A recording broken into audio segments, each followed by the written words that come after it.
Good morning, guys. So this is Alejandro back with AlejandroCutsHair, and for those wondering, I did change my username. It used to be Boo's Hair Studio just to avoid any confusions. But in this video, I will be covering how to properly disinfect and wash your clipper blades.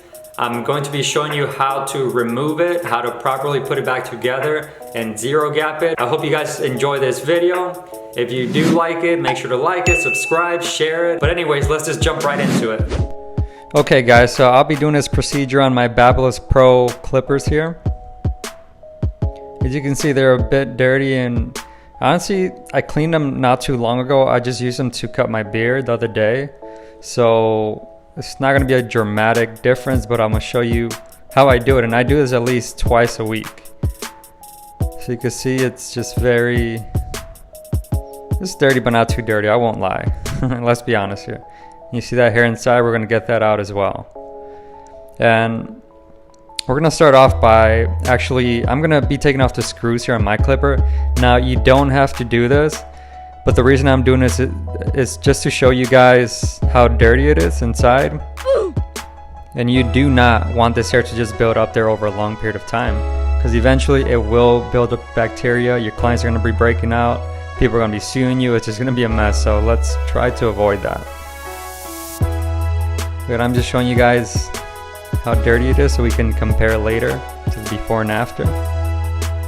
But yeah, I recommend you guys do this at least 2-3 times a week. And the product we're going to be using here is H42, which is a blade cleaner. And the way you use it is so you don't want to shove your clippers in the container itself. One, you can use a lid to pour the liquid into, or you can use a separate bowl. But a big tip for me, if you're gonna do this, is to do it inside a sink, just because when you dip your clipper in the solution and then you turn on your clippers, which you must do so they can clean the entire blade. But anyways, when you dip your blade in there, it's gonna be splashing everywhere. So you'll see what I mean in a minute. So I like to start with the lever closed and just submerge it. And yeah, you see what I mean, guys? Like, that stuff just gets everywhere. So you do not want to do this on the countertop, or else it's going to make everything greasy and just make a big old mess. So let's try to avoid that. I made that mistake before, and it's not easy to clean. But go ahead and now close up the lever. Oh, sorry, I started with the lever open, so I closed it up. Now we're doing that piece. And honestly, I'm not too sure if the lever thing actually works. It's just one thing I do that. I feel like it thoroughly cleans my clipper, but as you can see, you want to run them until all the solution just falls off and there's nothing dripping left. Because the last thing you want is to have that blade wash on there while you're cutting one of your clients, and it's just going to leave their hair all greasy, their scalp all greasy. Again, you just do not want that. Now, I'm going to remove the screws again so you guys can see the inside part. You can see there's some hair, but that's perfectly normal. It's not going to be 100%. You're still going to have to wipe it after. But alright, so I got the screws out, and look, the inside just clean. That bottom blade is just super clean, but obviously we still have that hair, which we're just going to wipe off using a rag. Wipe that off. And again, if you never use this product, it's easy to, from the video it looks like it's just some water-based solution, but it's not. It's oil-based, and it's just almost like using a really thin grease or lubricant.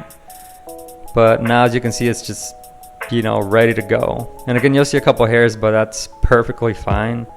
I mean, you're not going to get everything 100%. So again, I'm wiping it down. And also, if you had, some of it's going to get on the clipper handle, which is fine, but you want to wipe that down, or else it's just going to be just super greasy.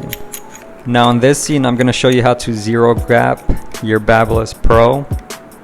So first, as you can see those two holes right there, you want to make sure they're pretty parallel as much as possible.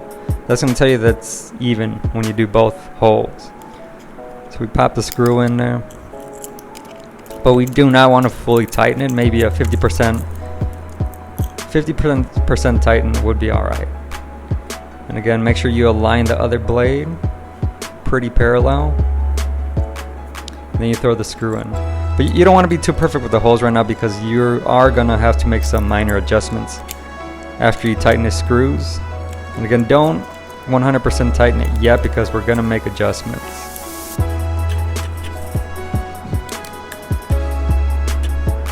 So now we flip it over and just examine it. If it looks straight to you, and reposition it with your fingers. And keep going until you're pretty satisfied. Now here's the thing, when you go back to screw it on, it's gonna shift the blade a little bit, as you saw. So again, you're gonna have to just go back and forth, and take your time with it. Take 10 minutes, 15 minutes, half an hour if you need to. You do not wanna have the blades, you know, super sharp where they're cutting your clients. That's just a big no-no, and that's honestly the last thing you want, to have someone bleeding or maybe nicking a kid. Try to get, you know, as much as about, what is it, like 16, maybe less than that of an inch left at the top. Because we have to realize when we're cutting the hair, like some of the skin kind of folds over, if you haven't noticed. And again, if your cutting blade is too close there, it's gonna cut someone's skin, so just be careful. Again, don't take the zero gap term too seriously. This is what I like. And now I'm gonna show you guys the aftermath. You can see it's pretty clean. Again, wipe it down if you see any residue. Keep the clipper running, make sure all the oil is out. All the blade wash. Again, wipe it down because it does get a little slippery. So that's it for today's video, guys. Thank you guys for watching. If you're a new viewer, make sure to subscribe if you enjoyed it. Like the video just to tell me that you liked it, and it'll motivate me to make more videos.